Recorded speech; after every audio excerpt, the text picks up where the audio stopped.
Hello and welcome to this session of Let's Get Technical here at Hanover Architectural Products. My name's Lee Furman and this is Tyler Hagerman. We're here today to talk to you about the Hanover Chapel Stone Garden Wall. Sun's out, spring has sprung.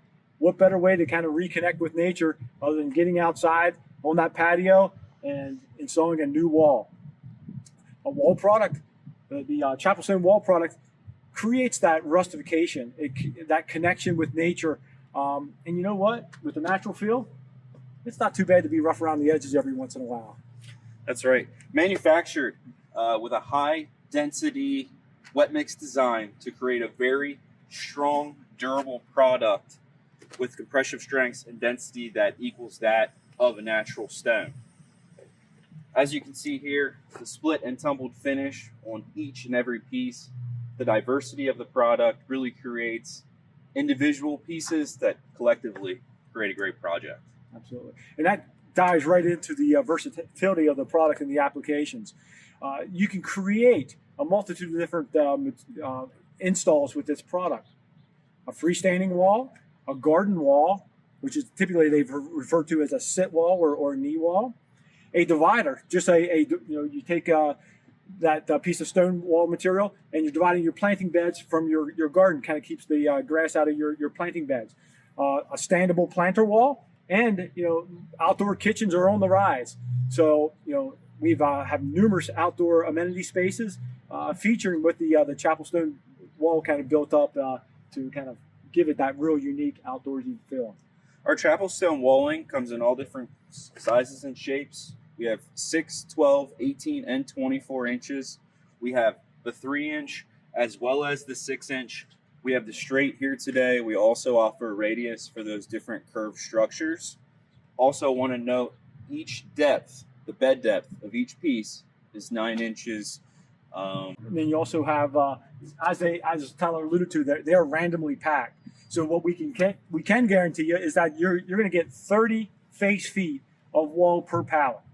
They are randomly packed, whereas the number of 6, 12s, 18s, and 24-inch pieces within one pallet are not specifically identified in each and every pallet. It can change and vary from piece to piece, as well as the material has a tolerance to it. So being that it's manufactured, know that the tolerance of a manufactured unit is that of plus or minus 1/8 of an inch. So if you have a plus 1/8 inch up to a minus 1/8, you could have a 1/4 inch differential. So just please know that shimming may be required in this application. Today we have the Canyon blend, the gray blend here behind me. We also offer the russet blend and a tan blend. As you can see, the different structures of colors, blends, the depths of each piece. You can see here a nice blend, a darker solid, and up here we also have a few different lighter solids. So it creates that natural veining. We're trying to mimic that of natural stone products. Here you can see there's a very, very distinct natural vein that is almost identical to a natural stone product. Then coupling right on top of that color is the texture of the product. The texture is a nice split and tumble product. However, please note that some of the sides will have a flat side, okay? That creates that natural characteristic of really a natural stone material. That is part of the manufacturing process. This should be expected when that material arrives on site. Again, you're going to have some undulations. You are going to have some concave, convex splits. So there again, just be mindful of that when you're going out and installing that product. If a piece appears to be a little shorter, a little smaller than say 18 inches, that's all because of the split process. And again, we're just trying to create that feel of rustication here and mimic that of natural stone. Yeah, that adds to the uniqueness of the project. Absolutely. Each piece. As you can see here, this is the way a pallet is going to arrive. It's going to be, like I said, the material is going to arrive on a pallet. Pro tip, these bands do hold a lot of tension behind them, so be careful when you're snapping those open. If it is a smaller project, it may be a good idea to disassemble that pallet. Kind of lay out each piece. You're going to see a lot of different variables in color depth, different pieces, sizes, So you need to make sure that before you're kind of assembling that project, you're getting everything lined Yeah, up. you're getting all your components in line, kind of getting all your ducks in a row, if you will. Because you can see what's on the outside, around the perimeter of the pallet. You're really not kind of getting a knowledge of what exactly is inside of that. So on a larger project, we suggest that you pull from a multitude of pallets as well. So it creates that nice even blend. And always take a step back as you're constructing that wall to get a good visual on the colors and textures that you'd want to see. Being that of a freestanding wall, you're going to have to accept it and incorporate some of the flat sides in with some of the nice split and tumbled sides. If you have a double-sided wall, then you have the ability to maybe turn pieces inside and out. Okay, and then right on top of that, as we're talking about the application and the installation of the product, most walls are constructed at knee walls. Most walls are constructed at a 3-foot height. So just before you start any construction project, contact your local authorities. Make sure you have all the proper clearances prior to digging, as well as what is the allowable height of the wall material that you're allowed to construct. Most walls are 3 to 4 foot high wall that's allowed to be a freestack gravity wall.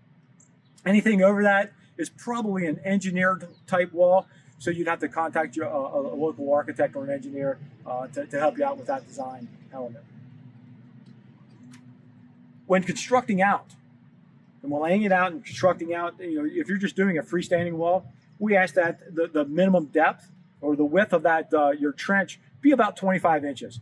As Tyler alluded to, the wall itself has a 9-inch depth, and we ask for about 8 inches on either side.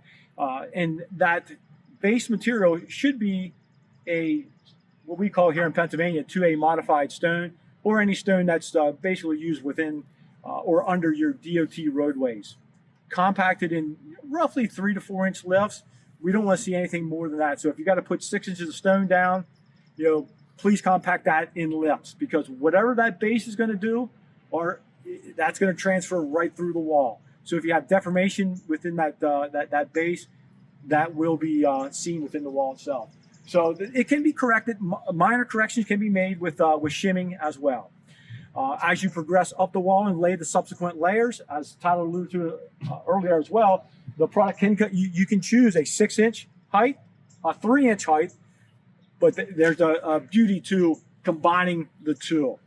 That way it'll create this beautiful ashlar type pattern, and there again you got to spend a little bit more time and effort in that construction process to line up each subsequent layer and level, and then when you're ready to finish the job off, there's a multitude of caps that are out there. This is a 12 by 12 tumbled cap, which we call our chapel stone cap. We also have a porcelain tile here that you could cap the wall off as well. And that outdoor kitchen, if you want to do a beautiful piece of granite topping or a porcelain tile would be perfect for a tabletop application, just simply because it doesn't absorb any moisture at all. It is very cleanable. So we would love to be able to talk to you and discuss your next project. You can refer to our website for a little bit more technical details, or call any one of our reps, because we would love to discuss your next project. Thank you so much for joining Lee and I today. We look forward to collaborating with you, create the next project of distinction. We're here to answer all of your questions, all of your calls. We look forward to hearing from you, and we look forward to our next video, Next Tech Talk, featuring outdoor amenities. We're going to be focused on fire pits, kitchens, and all other outdoor amenities. Yeah, again, that's just kind of a takeoff of the chapel stone. So we look forward to seeing you. And you know what? Keep in mind, it's not too bad to be rough around the edges.